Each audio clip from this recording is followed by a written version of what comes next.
I know what my father was, what he did. I know the Mad King earned his name. Burn them all! Kill every Targaryen I get my hands on. Everyone who isn't us is an enemy. What's up, ladies and gentlemen? Welcome back for another Game of Thrones discussion video. Today I want to talk about some of the greatest fighters in Game of Thrones. I have seen people debate about this many times before, but I haven't seen anything recently that covers the current fighters that are actually still alive and active in the story, which means we had to have seen them last season. So Sir Arthur Dayne, Barristan Selmy, and Oberyn Martell will not be included in today's discussion because they are dead. Also, I don't want to use any of the quotes from the books, I just want to base it on what we've seen these fighters do on the television screen. Now that Season 7 is over, we only have one season left. With that in mind, who do you think is currently the greatest fighter in Game of Thrones? I am going to list 10 different characters and I will be giving my opinions, but let me know which one you think is the best at this point in the story. The order I put these names in are not set in stone. Depending what happens next season, some of these names can move around a bit. But let's just start off the list with Sir Jaime Fucking Lannister. If I were making a list of the greatest fighters of all time, Jaime would be ranked near the top. Even though I am keeping book quotes out of this video, Jaime still has a reputation in the show of being one of the greatest swordsmen to ever live. We got to see some of his skills put on display when he fought Ned Stark back in the first season, and then we saw them again when he fought Brienne of Tarth. She did end up kicking his ass, but Jaime's hands were tied, and at that point he had been a prisoner of the Starks for quite some time, so he wasn't exactly in shape to be fighting. But even with that being said, we could still see some flashes of Jaime's skills during that fight. Unfortunately for Jaime, he ended up losing his sword hand, which was basically like losing his entire identity as a man. One of the very few things people respected about Jaime was his ability to cut through just about anyone, but now he has lost all of that. He did train with his other hand, but he did not get the results he was hoping for. In fact, now that Jaime has to use his other hand, he is lucky to even be able to defend himself at all. He has almost died on 2 separate occasions while trying to use the other hand, and even though he has a Valyrian steel sword right now, I can think of several other characters that I would rather have carrying that sword. He may get lucky next season and kill a White Walker with Widow's Wail, but let's face it, Jaime will never be the swordsman he once was. The next fighter I want to talk about is Beric Dondarrion. This is a character that I love, and he also has a badass weapon, but I have to be honest, I have to put Beric near the bottom of the list because there are many fighters that I would rank higher than him. The fact that Beric Dondarrion has been resurrected 6 different times tells me he gets his ass kicked pretty often. Almost every time he is backed into a corner, he is killed. We have seen him hold his own for a short period of time against the Hound, who in my opinion is one of the best fighters of all time.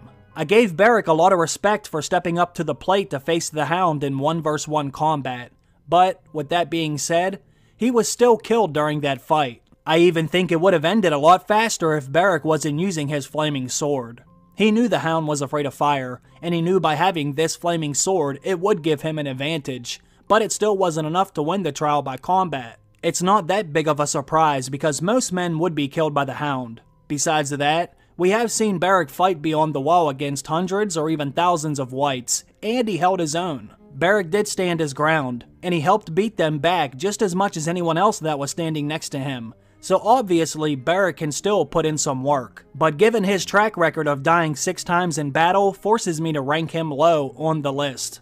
Now I want to talk about GREYWORM, and I gotta be honest again, I was not very impressed with GREYWORM or the Unsullied at first. I knew they were an elite force, but it seemed like it took forever until we really got to see them all in action, and GREYWORM has proven himself to be a great fighter since then. We have seen his skills put on display quite a few times now. When GREYWORM, JORAH, and Daario snuck into Yunkai, we got to see just how deadly he was with his weapon of choice. Then, GREYWORM and Barristan Selmy were outnumbered and surrounded by the Sons of the Harpy. GREYWORM was able to kill several men with his spear in very close quarters. And somehow, he was able to survive the attack, while on the other hand, Barristan Selmy was killed. Rest in peace, Barristan. In Season 6, we got to see GREYWORM do this badass move on the Masters. Then he led the assault on Casterly Rock. So, it's pretty obvious GREYWORM can hold his own just fine. But we have yet to see him fight any actual bosses, which makes it hard for me to put him any higher. Let's see how he fights in the snow against the army of the dead. Then maybe he can move up a few notches. Alright, so let's move on to my next pick, which is Sir Jorah Mormont. Having been exiled from Westeros for selling poachers into slavery, the knight and former heir to Bear Island took up work as a mercenary in the Free Cities. Before that, Jorah was said to be at the Battle of the Trident, and he fought at the Siege of Pike during the Greyjoy Rebellion, and he was knighted afterwards by Robert Baratheon. In the television show, we see Jorah kill one of Drogo's Blood Riders in the very first season. We also see Jorah's skills put on display in the fighting pits. Jorah has to defend himself against several opponents, and he does survive. The only problem with Jorah is he's getting very old, and because of this, he has almost died a few times. When he faces the Water Dancer in the fighting pits, he was seconds away from being killed, but he was saved by the bell. Then, when they go beyond the wall, Jorah struggles against one of the Whites. Thankfully, Jon was able to kill the White Walker, which then caused all of the Whites to crumble, but that White was coming very close to choking Jorah to death. He can still carry his own weight, but Father Time is taking its toll on Jorah Mormont. I would like to put him higher on the list, but there are still a few people that I think could handle Jorah pretty easily if it came to that. So let's move on to the next one. It was hard for me to put Bronn of the Blackwater in the middle of the list, because I see him as a jack of all trades. Bronn is experienced with several different weapons, which makes him a very valuable asset in my opinion. Bronn can kill people with a sword, with a dagger, and with a bow and arrow. He's even hit Drogon with the ballista. If you put any weapon in Bronn's hands, he's going to do damage. Almost immediately after he was introduced, he was winning Tyrion's trial by combat. Now I know he did turn down Tyrion's second trial by combat, but most men would against the Mountain. On the other hand, he was ready to fight his brother the Hound, and I have to respect him for that because that takes balls, or stupidity. Either way, it took guts. Right before the Battle of Blackwater Bay, these two came very close to fighting each other to the death, and I still wonder how this fight would have ended. I assumed the Hound would have won, but at what cost? I don't think Bronn would have went down very easily. What I really love about Bronn is he's not afraid to get his hands dirty, and every time I see him fight, he makes it look very easy, as if he's always one step ahead of his opponent. The only thing is, we haven't seen Bronn get into an actual boss fight yet, and I would like to see how he stands up against the enemies in the snow. Hopefully he goes north with Jaime, because I need to see him in action against the army of the dead. Now let's talk about Arya Stark. Typically, I would not have her this high on the list, but based on what I've seen her do against Brienne, I had to put some respect on her name. Now, do I think Arya can go toe-to-toe with Bronn and kill him? Not necessarily, but given the fact that Arya has a particular set of skills, I think she could kill just about anyone under different circumstances. Arya can wear different faces, she can slip behind enemy lines without being detected, and she can even kill people in the dark. She was trained not only by Syrio Forel, but also by Jaqen H'ghar. Can you name any other character that has had better training than Arya? I don't think so. Now that she's older and a little bit bigger, combined with all of her training, this makes her very deadly. She has Needle and a Valyrian steel dagger, and I think we will see her kill at least one White Walker next season, which very few people can say they've done. What can I say about Tormund, other than he has been one of my favorite characters ever since his introduction? Even when he was technically on the opposing team, I could not help but love this guy, and he has proven time and time again that he's an absolute badass. I almost had a heart attack when all of the Whites swarmed over him when they were beyond the wall. Just for a few moments, I thought they were actually going to kill him off the show, and I would have been heartbroken. Then they did it to me again when they put him on top of the damn wall when it came crashing down. Thankfully, he was with the only character that has 9 lives like a cat. If anyone ever wants to question Tormund's fighting ability, all you need to do is watch him during the Battle of the Bastards. Tormund has technically been in 2 boss fights. The first one was against Sir Alistair Thorne during the Watchers on the Wall episode. Then he went absolute savage against Small John Umber at the Battle of the Bastards. I would be confident with Tormund fighting just about anyone, as long as he is properly equipped with the right weapon. The next person I want to talk about is Jon Snow. Now, if this was a list where I was ranking the greatest fighters of all time, Jon might not even be on the list at all. But when you compare him to the current remaining characters from Game of Thrones, I think there is a case to be made for him being one of the best that's still alive. One of the biggest knocks against Jon is the fact that he was nearly killed by Carl Tanner, who was a Fucking legend of Genali, I might add. When they fought, Jon had his Valyrian steel sword, and Carl only had 2 small daggers. yet he was moments away from killing Jon. But Jon ended up being saved just like Ned was saved. Craster's daughter stabbed him in the back, then Jon got up and finished off the job. With that being said, I still have to put Jon very high on the list for the simple fact that he has held his own on so many occasions. Jon was cutting through wildlings and Thenns during the battle for Castle Black.